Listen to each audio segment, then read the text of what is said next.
Et bien voilà, comme promis, on se retrouve dans notre laboratoire de recherche où on parle ensemble de façon un tout petit peu plus technique de ce qu'est une émulsion. Une émulsion est basée, on l'a dit, sur un mélange de seulement deux ingrédients, mais deux ingrédients qui se rejettent, deux ingrédients qui se repoussent, qui ont horreur d'être l'un avec l'autre. Un bel exemple, l'eau, ici, et l'huile.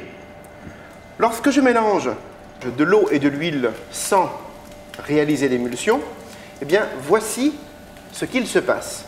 Dès lors que l'huile n'est pas émulsionnée et non frictionnée, eh bien, tel que vous l'observez, au même titre que l'est une vinaigrette, eh bien, l'émulsion n'est pas possible. L'huile et l'eau ne peuvent se mélanger. Pour nous aider à comprendre, j'ai réalisé trois mélanges d'ingrédients identiques, de l'eau et de l'huile. On va observer ces mélanges de façon un petit peu plus précise et un peu plus proche. Regardez avec moi. J'ai ici un mélange d'eau et d'huile. La partie blanche est l'eau et la partie rouge, telle qu'on l'a vu ici, est l'huile. J'ai volontairement réalisé un mélange sans émulsion pour vous faire observer que sans émulsion, le mélange est liquide sans élasticité. Nous sommes exactement en face d'une vinaigrette, ce qu'appellent les étrangers French dressing. Ici, un mélange moitié bien fait, on pourrait plutôt dire moitié mal fait. Le mélange semble plus homogène, le mélange est moins séparé que le précédent. On remarque néanmoins quelques taches rouges, des parties d'huile libres non émulsionnées. Et puis, comme le premier mélange, on remarque surtout un mélange sans viscosité. Ce n'est plus une vinaigrette, cela pourrait être une sauce moutarde. Passons au troisième mélange. Eh bien ici, on observe un aspect beaucoup plus homogène. Impossible de reconnaître ni de partie blanche, ni de partie rouge. On observe un aspect très neutre, rose.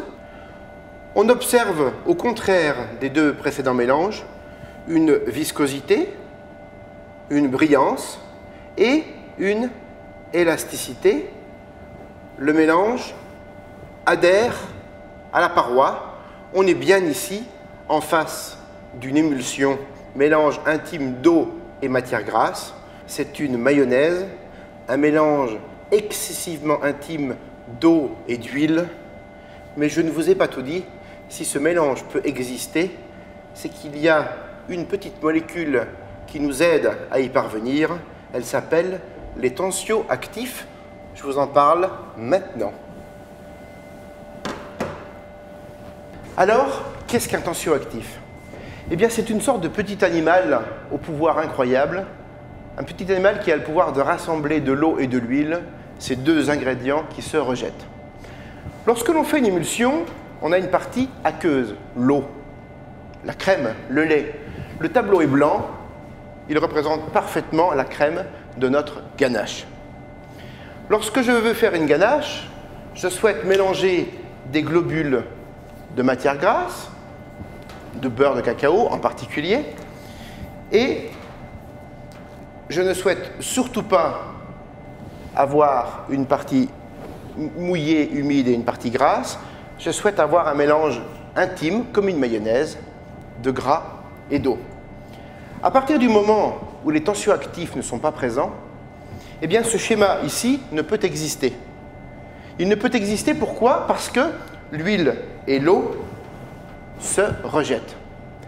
Dès lors que les tensioactifs sont absents, les globules d'huile vont se rassembler, ils vont faire une coalescence et ils vont très naturellement monter à la surface du mélange pour fabriquer tout simplement une vinaigrette, pour fabriquer un mélange séparé, l'huile qui flotte, plus légère, et la partie mouillé, l'eau, le lait, la crème qui restent en bas. Le tensioactif, son pouvoir magique, c'est quoi? Eh bien, c'est d'avoir cette capacité de rassembler l'eau et l'huile. À quoi ressemble-t-il?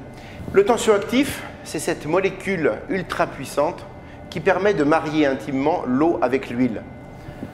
Sa tête adore l'eau et son corps adore l'huile. Dès lors que le tensioactif est présent dans une recette, il va entourer les globules de gras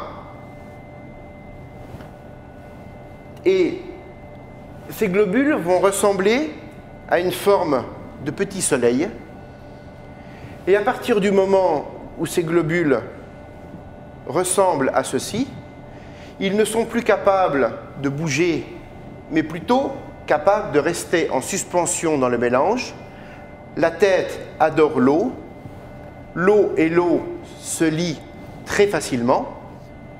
Les tensioactifs, c'est cette molécule que l'on trouve dans le jaune d'œuf, dans la moutarde, dans la crème, à travers des protéines, et que l'on trouve aussi dans le chocolat sous forme de lécithine.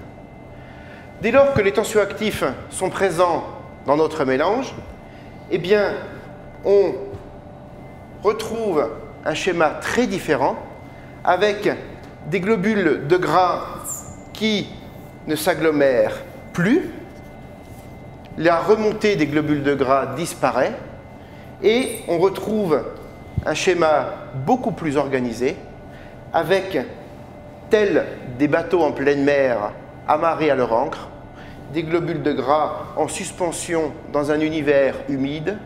L'émulsion, c'est ça, et l'émulsion, c'est simple à comprendre.